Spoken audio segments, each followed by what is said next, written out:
Good morning, church. सुबह का अभिनंदन आप सबको। I just have one thing to share today, आज के दिन एक ही बात है मेरे पास आपके साथ बांटने के and लिए। I believe that's what God wants to tell you today. और मेरा ऐसा विश्वास है कि यही बात परमेश्वर आपसे आज के दिन कहना चाहता है। God says that He calls you an agent of change. परमेश्वर आपको एक बदलाव का एजेंट बुलाता है। God calls you an agent of change. परमेश्वर बदलाव का एजेंट आपको बुलाता है। Amen. आमीन। God has called each one of us, wherever it may be. It might be in school, it might be in our home, it might be at our workplace, but He has called us to bring change in that place. चाहे हम कहीं पे भी हो, चाहे अपने घरों में हो या फिर काम काज की जगह में हो या फिर कहीं पे भी दुनिया में किसी भी जगह पे हो, परमेश्वर ने हमें बुलाया। ये हमारी बुलाहट है कि हम एक बदलाव के एजेंट बने उस जगह पे। We are the representation of God wherever we go. हम जहाँ पे भी हम जाते हैं परमेश्वर को दिखाते हैं, परमेश्वर को प्रदर्शित करते हैं। I want us to look at a few stories. I just want to look at the end of a few stories और मैं चाहता हूँ कि कुछ कहानियाँ हैं जिनके अंत को हम देखें, where I am encouraged to see how somebody was able to make a change. और जहाँ पे हम देख पाते हैं कि कैसे वहाँ पे कोई व्यक्ति था, उसने उस जगह पे कैसे एक बड़ा असर डाला, कैसा बड़ा बदलाव किया। Can we read Daniel 6:25 to 28? आइए देखें हम दानियल नबी की किताब, उसका 6 अध्याय, उसकी 25 से 28वीं आयतें।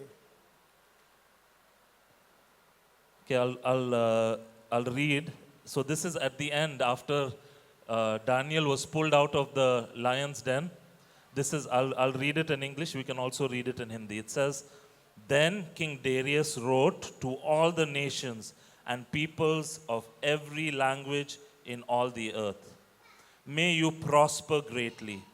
I issue a decree that in every part of my kingdom people must fear and reverence the God of Daniel, for he is the living God and he endures forever. His kingdom will not be destroyed, his dominion will never end. He rescues and he saves. He performs signs and wonders in the heavens and on the earth. He has rescued Daniel from the power of the lions." So Daniel prospered during the reign of Darius and the reign of Cyrus the Persian. और ये उस समय की बात है जब Daniel उस शेरों के बीच में से बाहर वापस निकाल लिया गया था, उसको कोई हानि नहीं पहुंची थी। और उसके बाद हम पढ़ते हैं वचन में दानियल नबी की किताब, उसके 6 अध्याय और 25वीं आयत से आगे, तब राजा ने सारी पृथ्वी के रहने वाले देश देश और जाति जाति के सब लोगों और भिन्न भिन्न भाषा बोलने वालों के पास यह लिखा, तुम्हारा बहुत कुशल हो। मैं ये आज्ञा देता हूँ कि जहाँ जहाँ मेरे राज का अधिकार है, वहाँ के लोग दानियल के परमेश्वर के सम्मुख कांपते और थरथराते रहें, क्योंकि जीवता और युगानुयुग तक रहने वाला परमेश्वर वही है। उसका राज्य अविनाशी और उसकी प्रभुता सदा स्थिर रहेगी। जिसने दानियल को सिंहों से बचाया है, वही बचाने और छुड़ाने वाला है, और स्वर्ग में और पृथ्वी पर चिन्हों और चमत्कारों का प्रकट करने वाला है। इस प्रकार दानियल, दारा और कुसरू फारसी दोनों के राज के दिनों में सुख चैन से रहा। This is the impact of Daniel by the time all of this was done. और हम देखते हैं कि दानियल के वहाँ पे होने का प्रभाव ये था, जब तक सब बातें खत्म हुई, आखिर का प्रभाव ये हुआ। So I'm going to just quickly again have a look at 3 other examples or 4 other examples. और जल्दी से हम कुछ और बाइबल में उदाहरण को देखेंगे जिनके रहने से कैसे बड़ा प्रभाव आसपास की चीज़ों पे पड़ा। But my only intent of whatever I'm speaking is so that you realize that you are an agent of change. और जो कुछ भी मैं यहाँ पे बोल रहा हूँ, जो कुछ मैं आपके सामने पढ़ रहा हूँ, वो सब मेरा बोलने का मतलब यही है कि हम इस बात को समझें कि किस प्रकार से हम जहाँ पे हैं, जिस भी जगह पे हैं, वहाँ पे हमें एक बड़ा असर डालने के लिए, वहाँ पे एक बड़ा प्रभाव डालने के लिए, वहाँ पे एक बड़ा बदलाव लाने के लिए परमेश्वर ने हमें रखा है। Do not think, God is telling you, do not think that you are insignificant. और परमेश्वर आपको ये बार बार कह रहा है कि अपने आप को तुच्छ मत जानो, अपने आप को छोटे मत मानो। You are an agent of change. आप वहाँ पे एक बदलाव का एजेंट हो, एक प्रभाव का एजेंट हो। This is God's word for you. और ये परमेश्वर का वचन आपके लिए है। Whatever I'm going to share is just to encourage you, maybe to maybe stir you up. But this is what God is telling you. You are an agent of change wherever you are. और जो कुछ मैं बांट रहा हूँ आपको उत्साहित करने के लिए और आपको उकसाने के लिए कि आप इस बात को समझे, जाने कि आपको परमेश्वर ने ठहराया है कि आप बड़ा प्रभाव डालें और चीज़ों को बदलें। Now another story in Daniel 3:28. Here we see Shadrach, Meshach, and Abednego after they were thrown into the furnace and they were pulled out. और एक और कहानी हम दानियल की ही किताब में उसके तीसरे अध्याय में पाते हैं और ये शद्रक, मेशक और अबेदनगो के विषय में है, जब उनको आग की भट्टी में डाला गया और वहाँ से जब वो बाहर निकले तो फिर उस बात का क्या असर हुआ। Here is the testimony of an unbelieving king. और यहाँ पे हम देखते हैं कि एक ऐसा राजा जो परमेश्वर को नहीं जानता था, उस पर विश्वास नहीं करता था, उसके मुंह से क्या गवाही निकली। Then Nebuchadnezzar said, "Praise be to the God of Shadrach, Meshach, and Abednego, who has sent his angel and rescued his servants. They trusted in him and defied the king's command and were willing to give up their lives rather than serve or worship any god except their own God.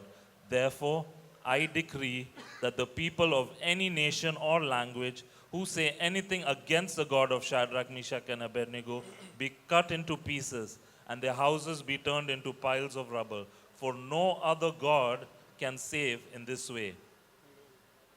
तीसरे अध्याय उसके 28वें आयत से आगे हम पढ़ेंगे।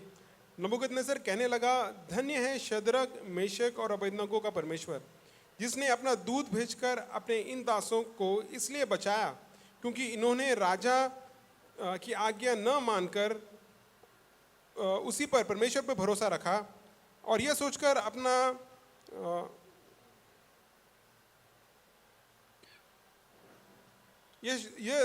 अपना शरीर भी अर्पण किया कि हम अपने परमेश्वर को छोड़ किसी देवता की उपासना या दंडवत ना करेंगे।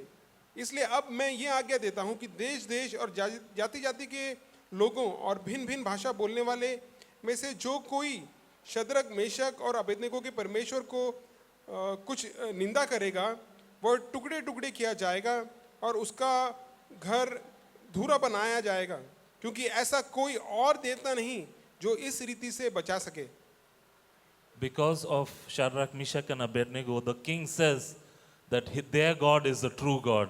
और शद्रक, अबेदनगो, मेशक और अबेदनगो की वजह से अब ये राजा नबूकदनेस्सर राजा कहता है कि इनके परमेश्वर को छोड़ और कोई परमेश्वर है ही नहीं।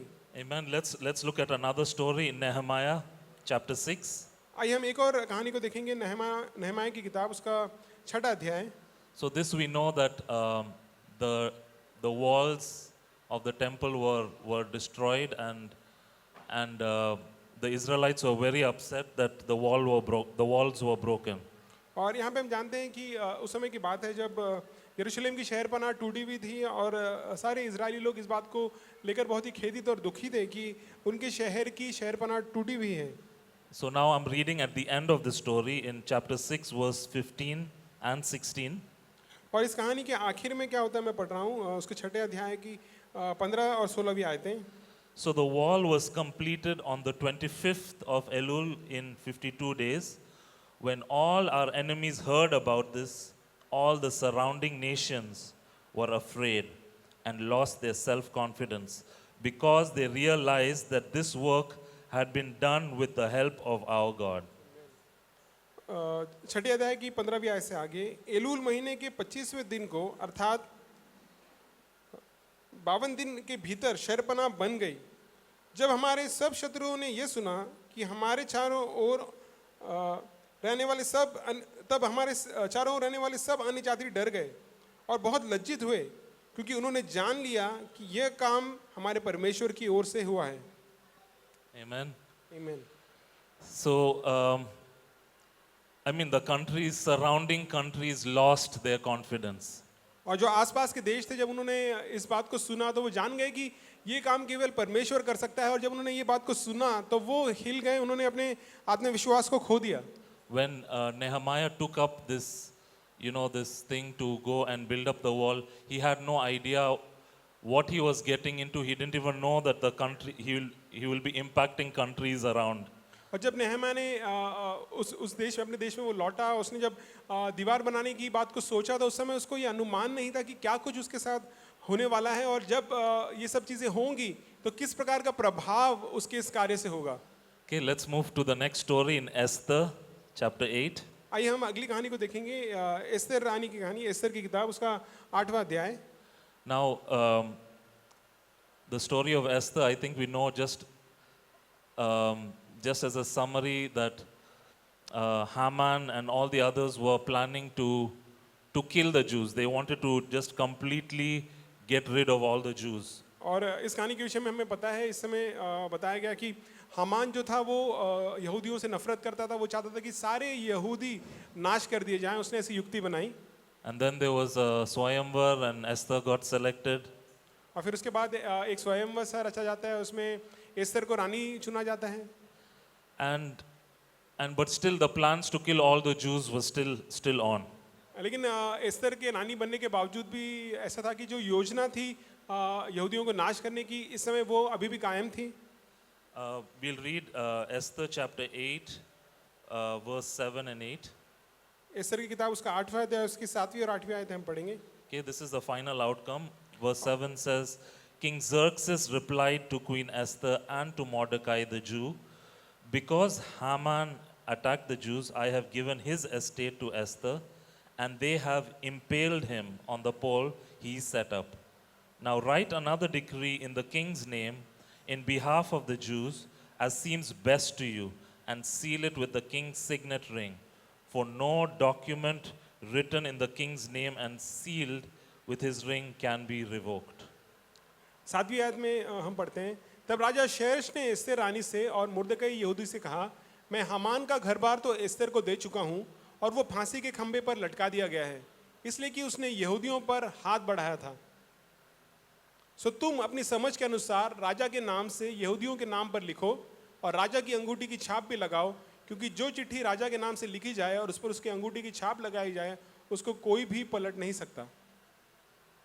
So not only were all the Jews safe from being killed, तो ना केवल इतना हुआ कि यहूदी लोग बचाए गए कि उनका नाश ना हो, लोग उनको मारे नहीं, all the enemies who wanted to kill them, including Haman, were killed. लेकिन उनके जो दुश्मन थे और जो उनका बुरा चाहते थे हामान को के साथ, वो सारे लोग मार दिए गए। Amen. That is when you are in God's team, everything turns around. और जब आप परमेश्वर के साथ होते हैं, परमेश्वर के टीम में होते हैं, तो सब चीजें फिर के आपके फायदे के लिए हो जाती हैं। Okay, let's move to Acts. आइए हम देखेंगे प्रेरितों के काम।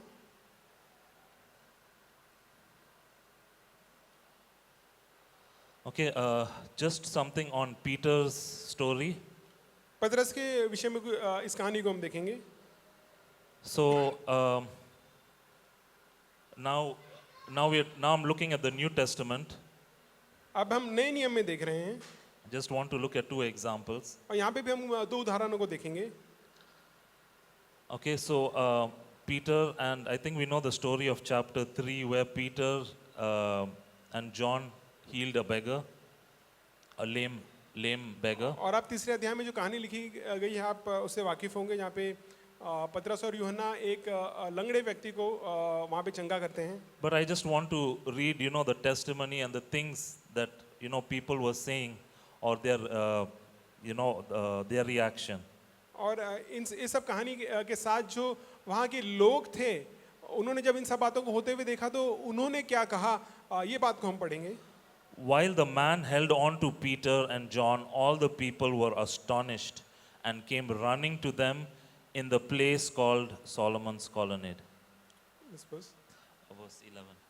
11वीं आयत में, जब वह पतरस और यूहन्ना को पकड़े हुए था तो सब लोग बहुत आश्चर्य करते हुए उस उसारे में जो सुलेमान का कहलाता है उनके पास दौड़े आए। Now that we are in the New Testament, the ball game has changed. The whole story is different now. और यहाँ पे हम देखते हैं जब हम नए नियम में हैं तो चीज़ें किस प्रकार से बदल गई हैं, कहानी किस प्रकार से बदलती है। So while we have the same kind of impact, हम देखते हैं कि असर तो उतना ही बड़ा होता है ज़रूर, but because of Jesus we are completely on the winning side. और लेकिन यीशु की वजह से जो कुछ यीशु ने किया उसके वजह से हम किस प्रकार से पूरी पूरी जीत को हासिल करते हैं, किस प्रकार से हमेशा हम जीते हुए ही रहते हैं। Not only are we victorious, He has also given us so much as our inheritance. और ना केवल हम हर बात में जयवंत ठहरते हैं, लेकिन उसके साथ परमेश्वर ने हमें मसीह में बहुत बड़ी मीरास दी है। Okay, I'll look at one last person, Paul, in Acts chapter 14. और एक और आखिरी व्यक्ति को हम देखेंगे प्रेरितों की किताब उसके 14वें अध्याय में।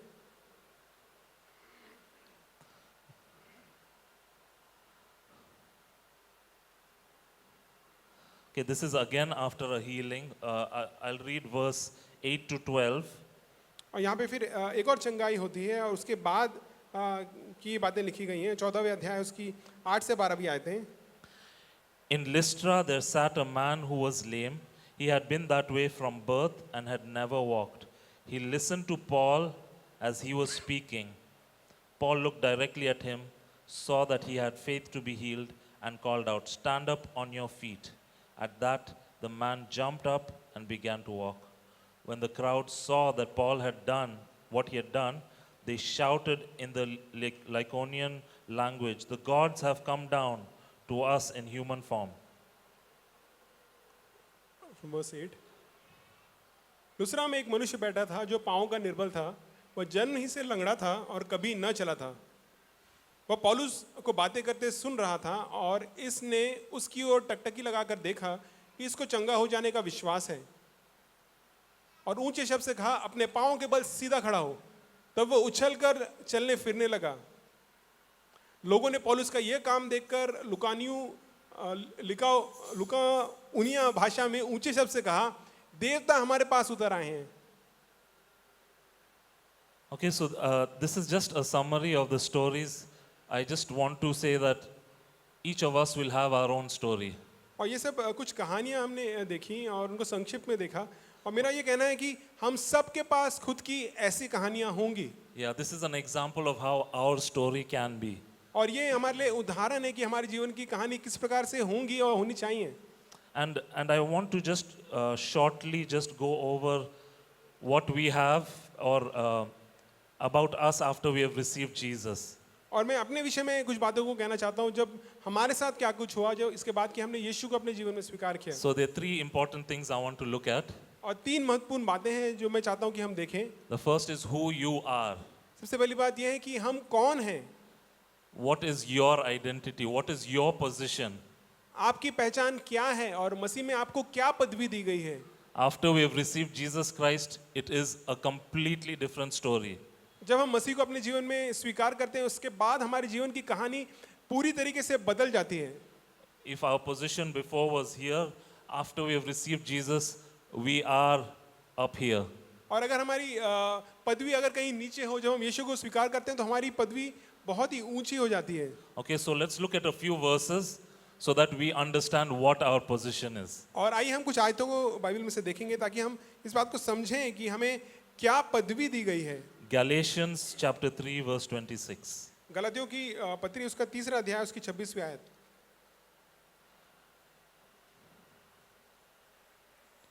Okay, verse 26 says, "So in Christ Jesus you are all children of God through faith." क्योंकि तुम सब उस विश्वास के द्वारा जो मसीह यीशु पर है परमेश्वर की संतान हो। We are children of God. हम परमेश्वर की संतान हैं। How many children of God do we have in this कितने place? परमेश्वर की संतान यहाँ पे हमारे बीच में मौजूद हैं?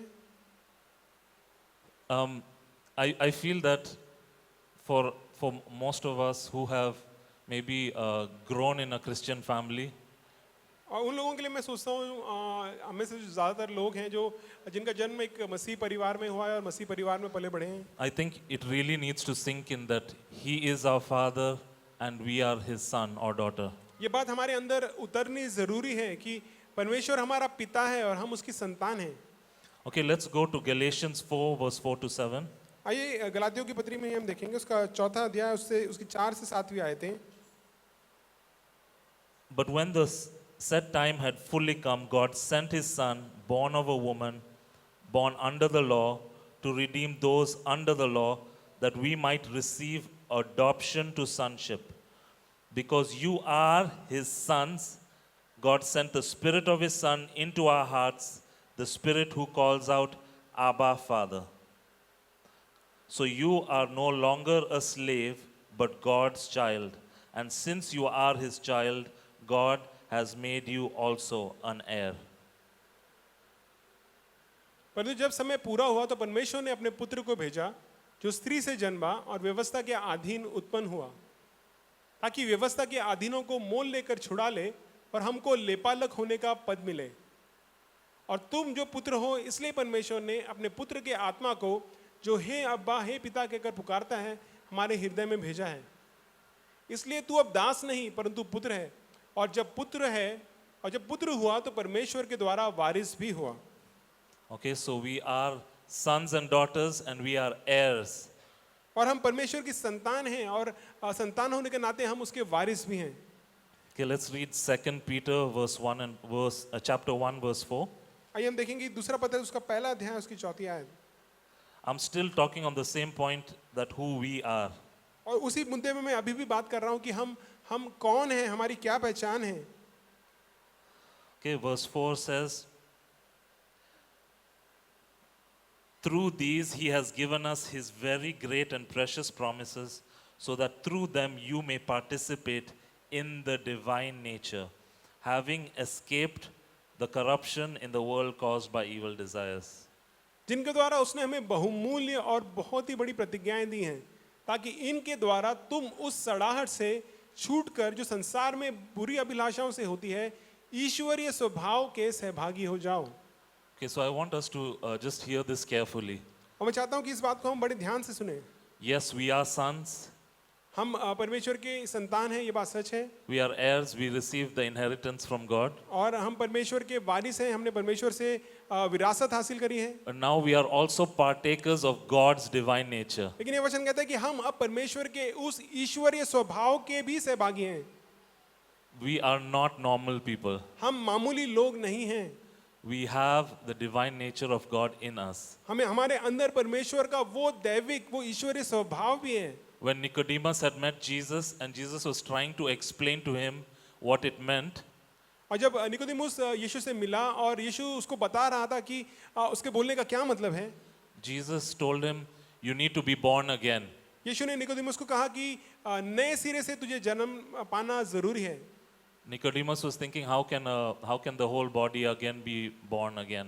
और फिर निकोदेमुस सोचने लगा कि ये कैसे मुमकिन है, एक बड़ा आदमी परिपक्व आदमी कैसे दोबारा से जन्म पा सकता है। But Jesus explained that flesh is born of flesh and spirit is born of spirit. लेकिन यीशु ने उसको समझाया कि मांस मांस को जन्म देता है, आत्मा आत्मा को जन्म देता है। And we, our spirit, we are born of God. और हमारा आत्मा परमेश्वर द्वारा जो खुद आत्मा है उसके द्वारा हमने नया जन्म पाया है। So if we are born of God, we have his nature in us. और अगर हम परमेश्वर के द्वारा उत्पन्न हैं तो ये जरूर है कि उसका स्वभाव हमारे अंदर मौजूद है। So you don't need to think that how can I be an agent of change?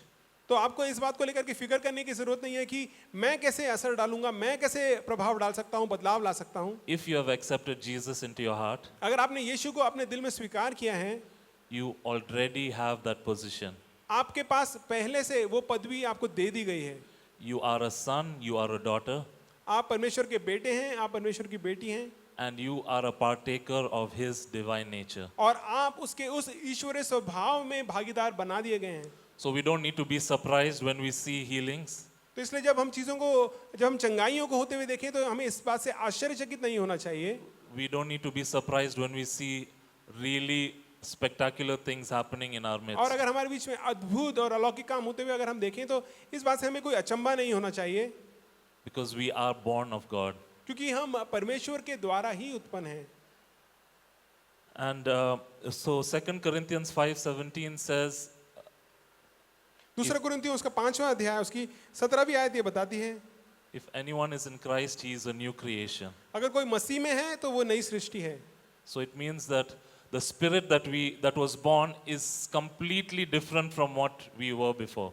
इसका मतलब ये है कि जो नई सृष्टि हम बन गए हैं, जो आत्मा हमारी है वो पहले जो था उससे बिल्कुल ही अलग है। The old has gone, behold the new has come. फिर अगली आयत कहती है कि पुरानी बातें तो जा चुकी हैं, सब बातें देखो नई हो चुकी हैं। So we are a different kind.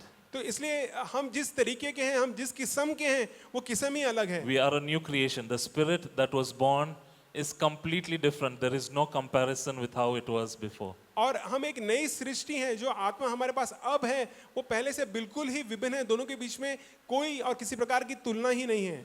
Now, if you live life realizing this position that you are in, और तो अब जब आप जीवन को जीते हैं इस पदवी को जानते हुए और मानते हुए जो आपको दे दी गई है, you don't have to work so hard. You don't have to perform.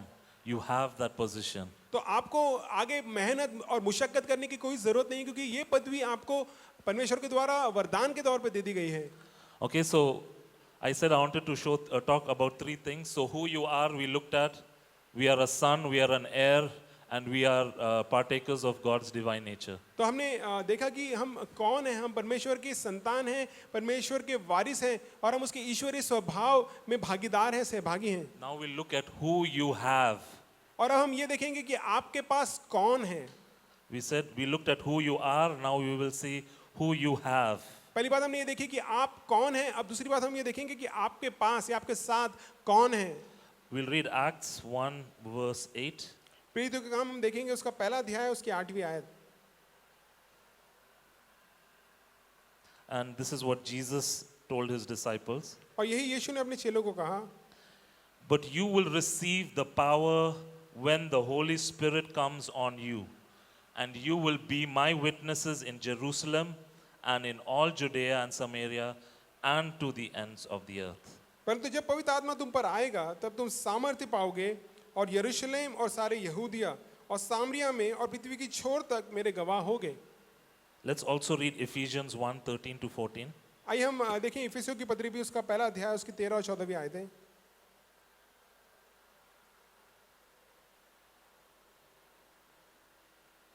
Okay, I'll read from here. And you also were included in Christ when you heard the word of truth, the gospel of your salvation.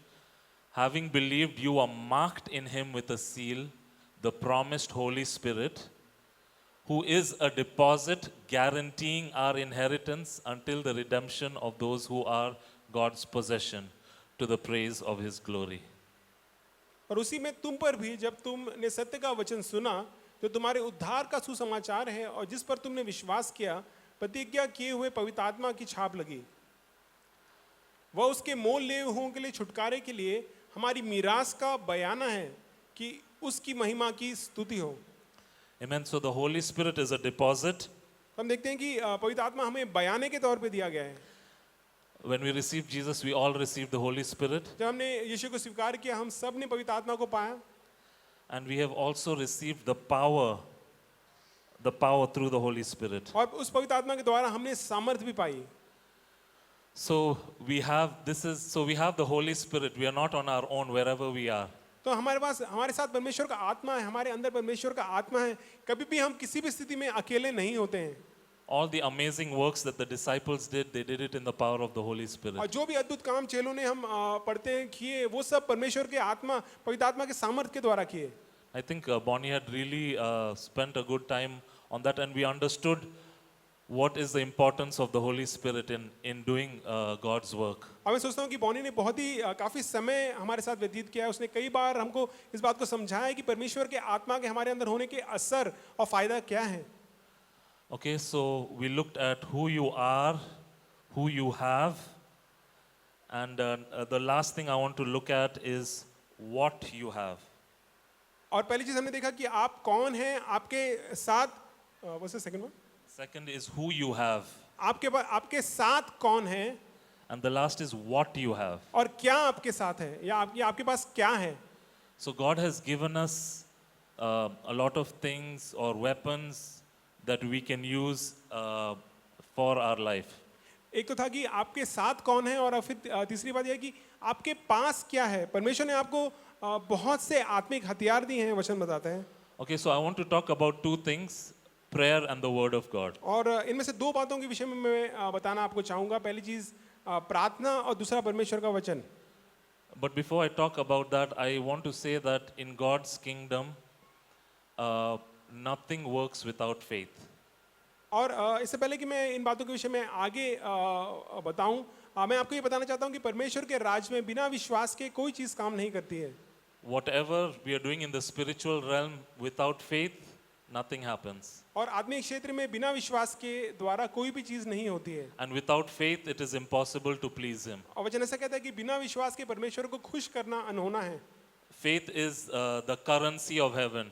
हम कह सकते हैं कि विश्वास स्वर्ग का पैसा है। So imagine that, let's for a minute try to imagine the spiritual realm. और आइए हम सोच के देखें आत्मिक जो आयाम है उसके बारे में। And let's say we have like a spiritual bank where we can, take hold of things. और ऐसा मान के देखें कि एक आत्मिक बैंक है जहाँ से हम चीज़ों को ले सकते हैं। Now in the spiritual realm, without faith, you cannot go and access the bank. और आत्मिक जो आयाम है उसमें बिना विश्वास के द्वारा आप कुछ लेन देन नहीं कर सकते हैं। Or let's say I want to go to a shop and I want to buy something. Without faith, I cannot access anything. और या फिर सोच के देखें कि कोई दुकान है वहाँ से मैं कुछ चीज़ लेना चाहता हूँ, तो बिना विश्वास के आप उस दुकान से कुछ नहीं ले सकते हैं। So my encouragement is, if you feel that you are in doubt or you are anxious, तो मैं आपको ये उत्साहित करना चाहता हूँ कि अगर आपको ऐसा लगता है कि आपके मन में किसी प्रकार को लेकर के चिंता है या फिर किसी बात को लेकर के आपके मन में शक है, probably the best thing would be to recite a few words, because when we are in prayer and when we are in the Word of God, we act in faith.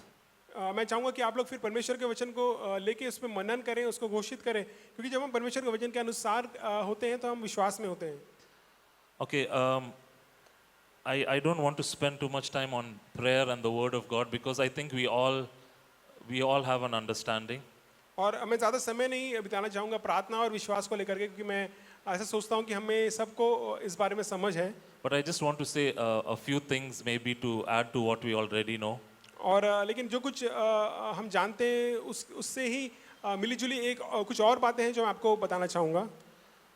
So if you see all of these stories that we looked at, Daniel, Shadrach, Meshach, Abednego, Nehemiah, Esther, Peter, Paul, और जब हम जिन कहानी के विषय में हमने आज देखा उस पर अगर गौर करते हैं, चाहे वो एस्तेर की हो, चाहे नेहमाया की हो, चाहे पतरस यूहन्ना की हो और शद्रक मेशक अबेदनेगो की हो, तो उन बातों में हम पाते हैं। and even Jesus' life, if you look at it, और अगर आप यीशु के जीवन में भी आप उस पर गौर करें, they faced a lot of opposition. हम देखते हैं कि उन्होंने बहुत सारी विपरीत स्थितियों का सामना किया। I directly read the end of what it looks like to be a person who brings change. और मैंने तो केवल कहानी के आखिरी भाग को पढ़ा कि जब हम प्रभाव डालते हैं तो हमारे होने से क्या असर होता है। But their story was filled with so much of opposition. लेकिन अगर उस कहानी को अगर आप पूरा पढ़ेंगे तो आप पाएंगे कि उसमें शुरू में बहुत ही ज़्यादा विरोध या स्थितियाँ विपरीत थी। And that's where we need the weapons that God has given us. और उन स्थितियों में हमें वो वचन जो और वो हथियार जो परमेश्वर ने हमें दिए हैं उनको इस्तेमाल करना ज़रूरी है। If you can read Acts 4:31. अगर आप प्रेरितों के काम उसका 4वां अध्याय उसकी 31वीं आयत में पढ़ते हैं। So here, when they were getting a lot of opposition, the disciples, they prayed. The verses before is about them praying, about all the opposition. And verse 31 is at the end of the prayer. It says, after they prayed, the place where they were meeting was shaken, and they were all filled with the Holy Spirit and spoke the word of God boldly. और यहाँ पे हम देखते हैं कि उन पे काफ़ी सताव था, उनके विरोध में बहुत सारी बातें थी और उन सब बातों को लेकर के जब चेलों ने प्रार्थना करी तो 31वीं आयत बताती है, जब वे प्रार्थना कर चुके तो वो स्थान जहाँ वे इकट्ठे थे हिल गया और वे सब पवित्र आत्मा से परिपूर्ण हो गए और परमेश्वर का वचन हियाव से सुनाते रहे। One thing about prayer is that it is us being dependent on God. और प्रार्थना के विषय में ये है कि हम जब प्रार्थना करते हैं तो हम इस बात को दर्शाते हैं कि हम परमेश्वर पे निर्भर कर रहे हैं। For God, He delights in showing Himself strong on our behalf. और परमेश्वर को ये पसंद है कि हमारे विषय में और हमें लेकर के वो अपने आप को सामर्थ्य साबित करे। And it should be so clear that it is Him that He likes to use the weak. और इतना साफ करने के लिए कि केवल ये परमेश्वर की सामर्थ के द्वारा ही हुआ है। परमेश्वर को ये पसंद है कि वो कमजोरों को इस्तेमाल करे। You know, in the story of Gideon, they were a huge, they had a good amount of, an army, they had a good army. और गिदोन के विषय में हम पढ़ते हैं तो हम देखते हैं कि उनके पास सेना तो थी, कुछ सेना थी। But, and Philistines were also a big number, but what God decided is that I think this number is too much. लेकिन जो उनके विरोधी थे वो बहुत ज्यादा संख्या में थे, लेकिन फिर भी जो गिदोन के पास था, परमेश्वर ने कहा कि जो तेरे पास ये जो हैं ये भी बहुत ज्यादा हैं। And he said it also in Judges 7:2. और न्यायों की किताब उसके 7वें अध्याय दूसरी आयत में हम देखते हैं, He said, I don't want you to say that you guys won because of your strength. और परमेश्वर कहता है कि मैं नहीं चाहता कि तुम इस बात को सोचो कि तुम्हारे खुद के बल के द्वारा तुमने जय पाई। Okay, it says, the Lord said to Gideon, you have too many men for me to deliver Midian into their hands, in order that Israel may not boast against me that her own strength has saved her. तब यहोवा ने गिदोन से कहा, जो लोग तेरे संग हैं वे इतने हैं कि मैं मिद्यानियों को उनके हाथ नहीं कर सकता, नहीं तो इजराइल ये कहकर मेरे विरुद्ध अपनी बड़ाई मारने लगे कि हम अपने ही भुजबल के द्वारा बचे हैं। When Daniel used to pray 3 times a day, he was just, it was his statement to himself, you can say, that I depend on God. और जब दानियल वचन बताता है कि दिन में 3 दफा प्रार्थना किया करता था, वो अपने आप के लिए इस बात को अपने आप को इस बात को आश्वासित कर रहा था कि मैं परमेश्वर पे निर्भर कर रहा हूँ। Jesus said that my food is to do God's will. और यीशु ने कहा कि मेरा जो भोजन है वो परमेश्वर की मर्जी को पूरा करना है। I speak what I hear my father speak. मैं वही कहता हूँ जो अपने पिता को कहते हुए सुनता हूँ। I do what I see my father doing. मैं वही करता हूँ जो अपने पिता को करते हुए देखता हूँ। Throughout the book of John, Jesus is just always, every time he's getting a chance to speak, he just says, all I'm doing is saying whatever I heard my father say. अब अगर आप यूहन्ना की पत्री में किस समाचार में पढ़ेंगे तो आप उसमें बार बार पाएंगे कि यीशु बार बार इस बात को दोहराता है कि मैं अपने पिता की मर्जी पूरा करता हूँ, जो पिता कहता है मैं वो करता हूँ, जो वो करता है मैं वो करता हूँ। If Jesus was so dependent on God to do, for the period that he was doing his ministry, he was so dependent for every step that even when someone told him, go and do this miracle, he said, no, my time has not come. Because for him, it was, I just want to do what my father is saying and what he's doing. और हम पाते हैं कि यीशु परमेश्वर पे इतना निर्भर था कि उसकी मर्जी के बगैर जो पिता जो कहता है ठीक वो वही करता था, उससे ज्यादा नहीं। So if Jesus is so dependent was so dependent on God the Father at that time, I think it's a good example for us how life should look like. और यीशु परमेश्वर पिता पे इतना निर्भर था, और मैं सोचता हूँ कि हमारे लिए एक अच्छा उदाहरण होना चाहिए कि हमारा जीवन किस प्रकार से नजर आए। Where is the first place we go to when we meet trouble? जब भी हमें किसी प्रकार की समस्या होती है, वो पहली कौन सी जगह होती है जिसकी तरफ हम भागते हैं? When we see a sickness or a symptom, what is the first thing we do? अगर हम किसी प्रकार की बीमारी को देखते हैं, किसी प्रकार के लक्षण को देखते हैं, तो पहली चीज हम क्या करते हैं? Do we first search Google and check what does the symptoms mean? क्या हम सबसे पहले गूगल की तरफ भागते हैं और उसमें देखने की कोशिश करते हैं कि ये अगर लक्षण है तो इसका क्या मतलब है? So my challenge is that this is a weapon that is so powerful. Even when we meet together and we pray, there is so much happening in the atmosphere. Like the verse that I read, we saw that there was a change in the atmosphere after they prayed to God. When we come together and pray, when we come and declare, the atmosphere changes, things change, things might not look the same at that moment, but things are changing.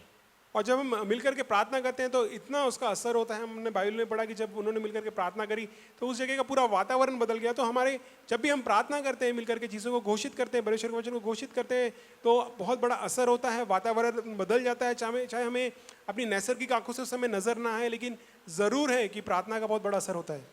So I was talking about what you have. So we talked about prayer. There's so much that we have, but I just wanted to talk about prayer and the word of God. और मैं ये बता रहा था कि हमारे पास क्या है, बहुत सी चीज़ें परमेश्वर ने हमें दी, हमारे पास बहुत कुछ है, लेकिन उनमें से केवल 2 के विषय में मैं आपको बता रहा था। पहली चीज़ प्रार्थना और दूसरा परमेश्वर का वचन। And so now if you look at the word of God, I'll just talk about this and then I think we can close. और जब हम परमेश्वर के वचन के बारे में सुनते हैं या बोलते हैं तो ये बात है जो मैं आपको कहना चाहूँगा, उसके बाद हम ख़त्म कर सकते हैं। So the word of God, I mean, I know all of us know this, but I think we need to, it's something that's very important for us to practice. और मैं मानता हूँ कि परमेश्वर के वचन के विषय में ये सब बातें हम जानते हैं, लेकिन उसके साथ साथ बहुत ही महत्वपूर्ण है कि ना केवल हम इन बातों को जानें लेकिन इन सब बातों को करें। Meditating on His word and memorizing His word. परमेश्वर के वचन पे मनन करना और उसके वचन के को उसका अध्ययन करना। Memorizing is not only for junior church, और वचन को याद करना ये केवल जूनियर चर्च के लिए नहीं है, it is for us. ये हम सब के लिए है।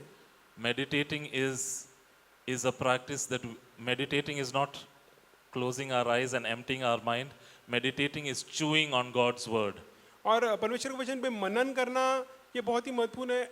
मनन करने का मतलब ये नहीं कि अपनी आंखें बंद करें और अपने दिमाग को खाली करें, लेकिन अपनी आंखों को बंद करके परमेश्वर के वचन के विषय में बार बार सोचना, परमेश्वर के वचन की जुगाली करना। Like how we eat a chewing gum, you try look at it from this side. I mean, when you chew it, you're actually the chewing gum is coming out in all different sides.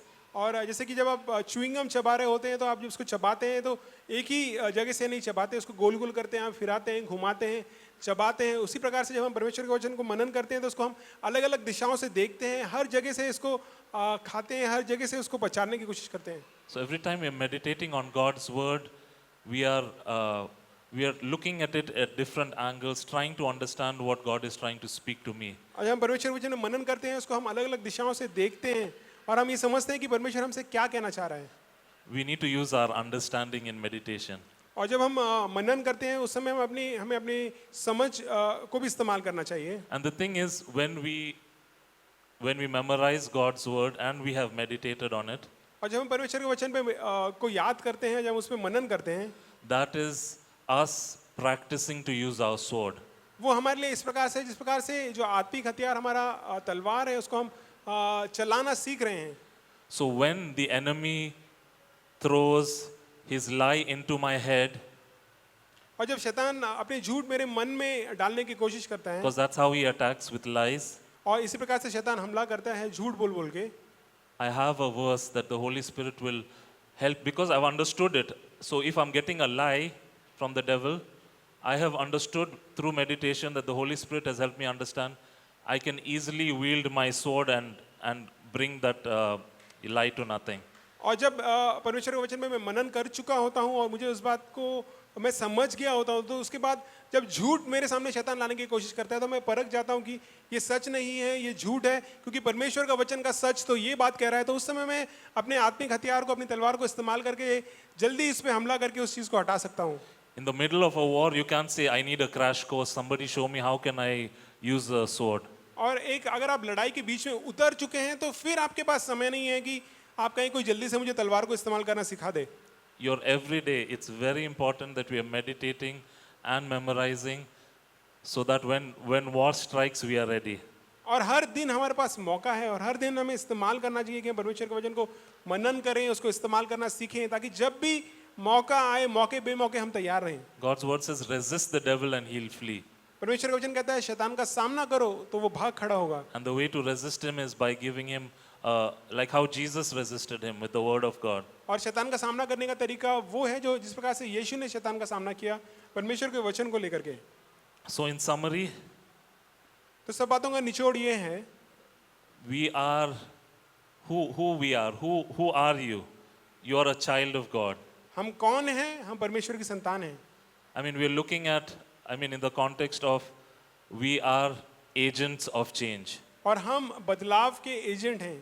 We already have the Holy Spirit in us, हमारे अंदर परमेश्वर का आत्मा पहले से मौजूद है and He has given us all the tools and weapons that we need to live a victorious life. और परमेश्वर ने वो सारे औजारों को, उन सारी चीज़ों को जो हमारे लिए ज़रूरी हैं कि जीवन जीने के लिए जो बातें ज़रूरी हैं, वो सब बातें हमें दे दी हैं। So there is no pressure that you need to perform or something. तो हमारे ऊपर अभी किसी प्रकार का दबाव नहीं है कि तुम किस प्रकार से परफॉर्म करते हो।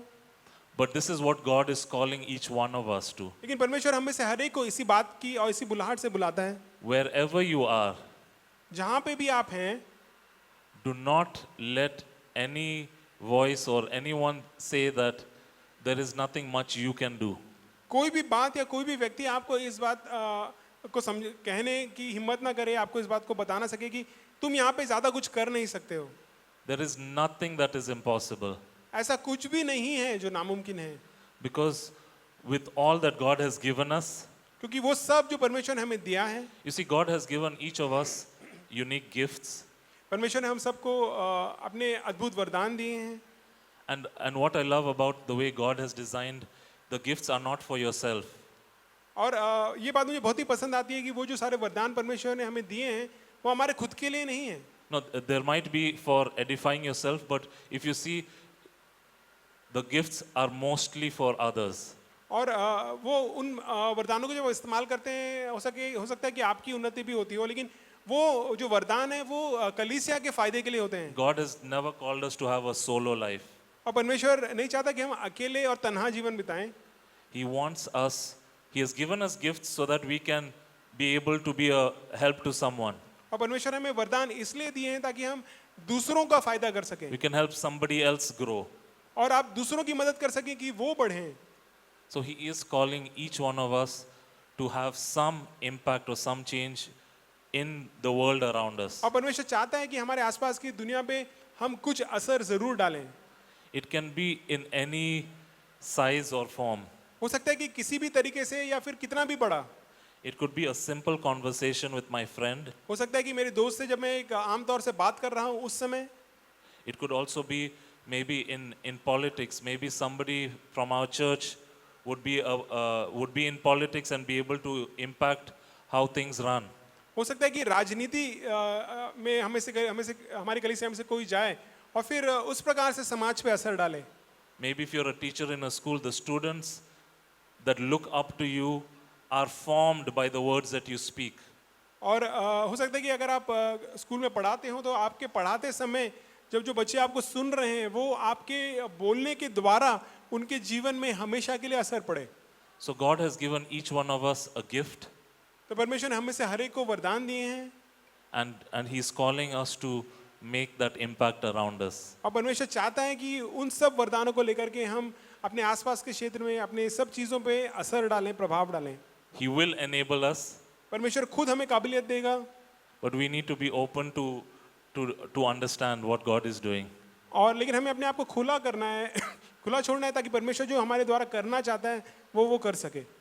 Amen. So in summary, I just want to challenge you that wherever you are, be the agent of change. और सब बातों को निचोड़ में मैं आपको ये कहना चाहूँगा कि जहाँ पे भी आप क्यों ना हो, आप वहाँ पे एक बदलाव के एजेंट बने। Thank you. आमीन।